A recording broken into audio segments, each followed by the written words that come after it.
अस्सलाम वालेकुम students, this is जमाल्ला। आज हम क्लास फर्स्ट ईयर से चैप्टर नंबर 3 का एक और टॉपिक करने जा रहे हैं जिसका नाम है माइटोकॉन्ड्रिया। तो माइटोकॉन्ड्रिया को पावर हाउस ऑफ सेल भी कहा जाता है, ठीक है। और ये ग्रीक वर्ड्स है, माइटोस मीन्स के थ्रेड और कॉन्ड्रियन मीन्स के स्मॉल ग्रैंड। माइटोकॉन्ड्रिया या इसको कॉन्ड्रियोसोम भी कहा जाता है। ये हमारे यूनिवर्सली प्रेजेंट होते हैं साइटोप्लाज्म में सेल के, किसके, यूकैरियोट्स के। अगर हम बात करते हैं तो इसको पावर हाउस क्यों कहा जाता है, क्योंकि ये एनर्जी प्रोड्यूस करता है बाय एरोबिक रेस्पिरेशन या सेलुलर रेस्पिरेशन की मदद से। तो इसे एनर्जी प्रोड्यूस करने की वजह से इसको पावर हाउस ऑफ सेल कहा जाता है। ये हमारे पास माइन्यूट ग्रेनुलर स्ट्रक्चर होते हैं, रोडलेट होते हैं, थ्रेड या स्ट्रिंग होती हैं, डिपेंडिंग ऑन उनकी सेल के नेचर की बुनियाद पे कि कौन से सेल में पाए जाते हैं उसकी बुनियाद पे इनका स्ट्रक्चर होता है। रियली ये हमारे पास बीन शेप स्ट्रक्चर में पाए जाते हैं, कंसिडर किया जाता है कि बीन शेप स्ट्रक्चर में पाए जाते हैं। इनको जो है देखा जा सकता है कि ये कांस्टेंट मोशन में होते हैं लिविंग सेल्स के अंदर। ये हमारे पास जो है सेंटर होते हैं किस चीज़ के लिए, एरोबिक रेस्पिरेशन। अब एरोबिक रेस्पिरेशन क्या है, चैप्टर नंबर 4 में हमने ऑलरेडी पढ़ा है कि चैप्टर नंबर 4 में कि एरोबिक रेस्पिरेशन एक ऐसी रेस्पिरेशन जिसमें ऑक्सीजन को यूज़ किया जाता है ताकि ग़िज़ा को तोड़ा जा सके, ताकि एनर्जी रिलीज हो। इसकी वजह से इसको पावर हाउस ऑफ सेल कहा जाता है। तो हर एक माइटोकॉन्ड्रिया जो होता है इसकी साइज तकरीबन कितनी होती है, 0.5 टू 1.0 मिली नैनोमीटर में होती है डायमीटर में, और तकरीबन ये जो है 10 माइक्रोमीटर लॉन्ग होते हैं। ये डबल मेम्ब्रेन होते हैं, बाउंडेड ऑर्गेनेल है। ये दोनों मेम्ब्रेन जो है हमारी बनी होती है लिपिड प्रोटीन की, लिपिड और प्रोटीन की। इनकी जो आउटर मेम्ब्रेन होती है वो स्मूथ होती है और इसके ऊपर जो है सीव लाइक पोर्स होते हैं जो बने, उनको प्रोटीन के बने होते हैं, उनको हम कहते हैं पोरिन्स। ये पोर्स जो है रिस्पांसिबल होते हैं कि ट्रांसपोर्ट कर सकें मॉलिक्यूल्स वगैरह को इसके थ्रू, मेम्ब्रेन के थ्रू। इसकी वजह से इनकी जो आउटर मेम्ब्रेन होती है वो क्या होती है, परमिएबल होती है, ठीक है, चीज़ों के लिए। ये इनर मेम्ब्रेन जो होती है इसमें इरेगुलर फोल्ड्स होते हैं, इरेगुलर इनकम्प्लीट पार्टीशंस होते हैं जो इनवर्ड की तरफ फोल्डेड होते हैं। इन फोल्डेड को कहा जाता है क्रिस्टाई।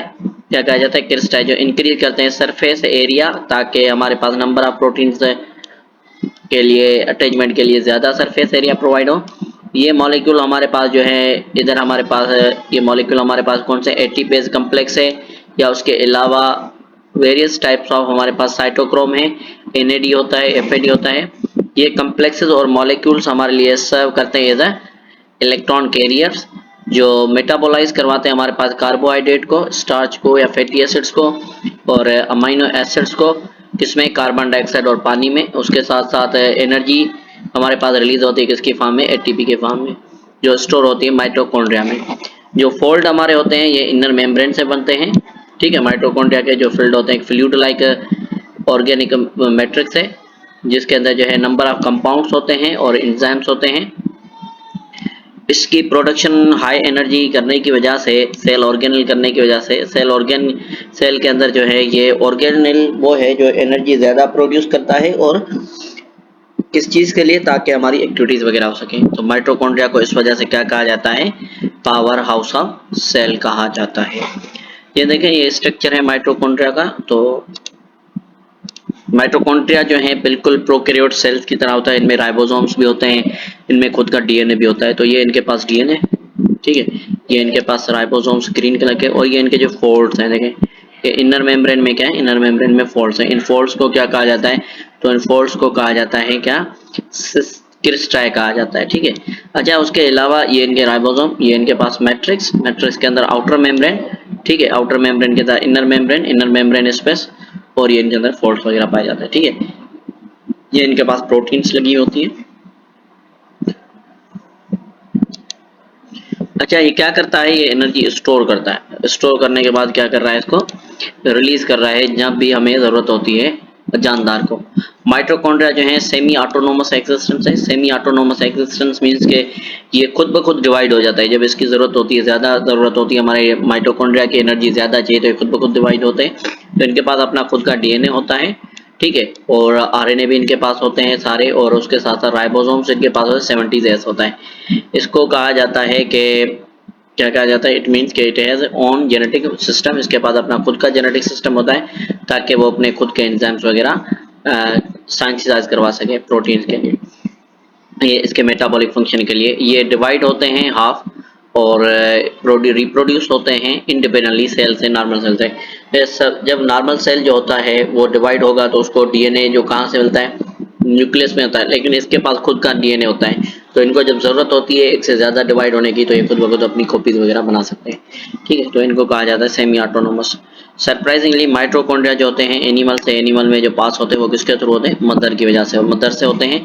ठीक है, प्रेजेंट होते हैं एग में, लेकिन जो स्पर्म होता है वो इंटर्ट होता है मदर की बॉडी उसके ओवम के अंदर, लेकिन वो जो है उसका साइटोप्लाज्म फ्यूज नहीं होता, तो इस वजह से माइटोकॉन्ड्रिया जो है mother to parents, mother to offspring आता है, सॉरी। ठीक है, अगर हम बात करें कि कैसे, तो ये हमारे पास ओवम है। ठीक है, और ओवम हमेशा जो है फीमेल की बॉडी के अंदर होता है। ठीक है, तो ये होता है हैप्लॉइड और ये इसका साइटोप्लाज्म, तो माइटोकॉन्ड्रिया इधर होगा। ठीक है, जबकि जो मेल का जो स्पर्म होता है वो मूवमेंट करता, लोकोमोट करता है। ठीक है, इसका स्ट्रक्चर कुछ ऐसा होता है और ये इसका साइटोप्लाज्म है, तो फ्यूजन होती है तो इसका सिर्फ एनर्जी यूज करता हुआ आता है, तो माइटोकॉन्ड्रिया पीछे की तरफ होता है, तो इसके साथ ये फ्यूज होता है, सिर्फ हेड होता है, हेड में न्यूक्लियस होता है तो वो फ्यूज होता है और साइटोप्लाज्म फ्यूज नहीं होता। इस वजह से कहा जाता है कि माइटोकॉन्ड्रिया हमें कहाँ से मिलता है, मदर टू ऑफस्प्रिंग जो आता है, लेकिन फादर से हमें नहीं मिलता। ठीक है, तो इधर हमारा जो है आज का टॉपिक कंप्लीट होता है, तो इंशाल्लाह मिलते हैं नेक्स्ट टॉपिक में, तब तक के लिए